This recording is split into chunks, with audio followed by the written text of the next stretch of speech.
আসসালামু আলাইকুম। আমার প্রবাসী ভাইরা যারা মালয়েশিয়াতে অবস্থান করছেন তাদের জন্য একটা গুরুত্বপূর্ণ পরামর্শ দিব। যারা ই পাসপোর্ট করতে যাচ্ছেন, ই পাসপোর্ট করতে গেলে আপনার কোন কাজগুলো কখনোই করা যাবে না, অবশ্যই সাবধানতার সহিত আপনাকে সেই কাজগুলো করতে হবে, সেটি আপনাদের আলোচনা করব। বর্তমানে মালয়েশিয়াতে কিন্তু ই পাসপোর্টের অনুমোদন করা হয়েছে, ই পাসপোর্ট সবাই করছে। আপনারা সবাই হয়তো বা অবগত আছেন। যারা ম্যানুয়াল পাসপোর্ট আগে ছিল, এই ম্যানুয়াল পাসপোর্ট কিন্তু আপাতত বন্ধ আছে। এখন ই পাসপোর্ট করতে গেলে আপনাকে কি করতে হবে? এক, কোন ভুলটা করা যাবে না।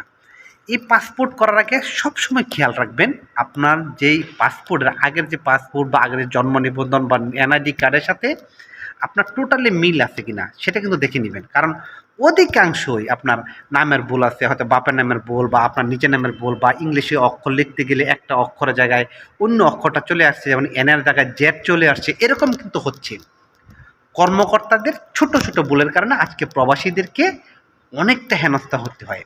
তাই আপনারা আগে ইউনিয়ন পরিষদ থেকে যদি ই পাসপোর্ট করতে যায়, একবারে ফ্রেশ, আপনার যা আগে ভুল হয়েছে হয়েছে, এখন নতুন করে জন্ম নিবন্ধন করে ইংলিশে ইউনিয়ন পরিষদে একবার অনলাইন করে ওই জায়গার থেকে আপনি একটা জন্ম নিবন্ধন এনআইডি কার্ড মোতাবেক তারপর আপনি এম্বাসিতে ই পাসপোর্টের জন্য আবেদন করবেন। এবং ই পাসপোর্টের আবেদনের ক্ষেত্রে অবশ্যই অ্যাপয়েন্টমেন্ট কিন্তু বাধ্যতামূলক।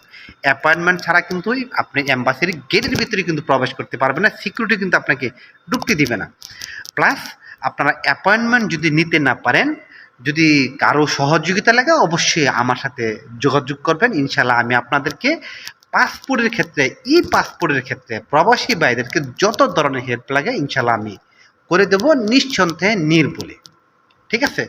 তো সেই ক্ষেত্রে যারা অ্যাপয়েন্টমেন্ট নিজে নিজে করতে পারেন, নিজে নিজে যাইতে পারেন, আপনাকে অবশ্যই ফিঙ্গার দিতে হবে, তারা নিজেরাই করবেন। যদি কেউ না পারেন, সেই ক্ষেত্রে যদি কোনো সহযোগিতা লাগে অবশ্যই আমাকে স্মরণ করবেন ইনবক্সে, আমি ইনশাল্লাহ চেষ্টা করবো আপনাদেরকে পূর্ণাঙ্গ সহযোগিতা করতে।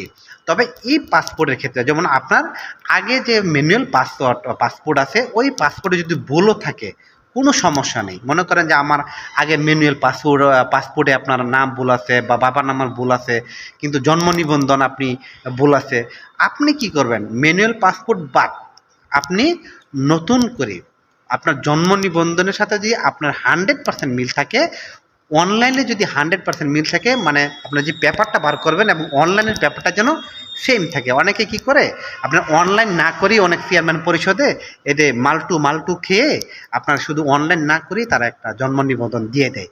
ওই জন্ম নিবন্ধন যখন এম্বাসিতে আসেন তখন আর কর্মকর্তারা বেলো পায় না, কারণ কর্মকর্তা তো আপনার জন্ম নিবন্ধন যে একটা 16 ডিজিটের নাম্বার থাকে, ওই নাম্বার দিয়ে যখন ওইটা টাইপিং করে আপনারা কিন্তু অনলাইন যখন শো করবেন তখন কিন্তু আপনার এই পাসপোর্টটা হবে না। আপনাকে জন্ম নিবন্ধন করতে গেলে ইউনিয়ন পরিষদে 100% অনলাইন থাকতে হবে, এটা কিন্তু মনে রাখবেন। যদি অনলাইন থাকে তাহলেই কিন্তু আপনি ম্যানুয়াল পাসপোর্টে যদি আপনার নাম, বাবা, পিতা যদি ভুলও থাকে কোনো সমস্যা নেই।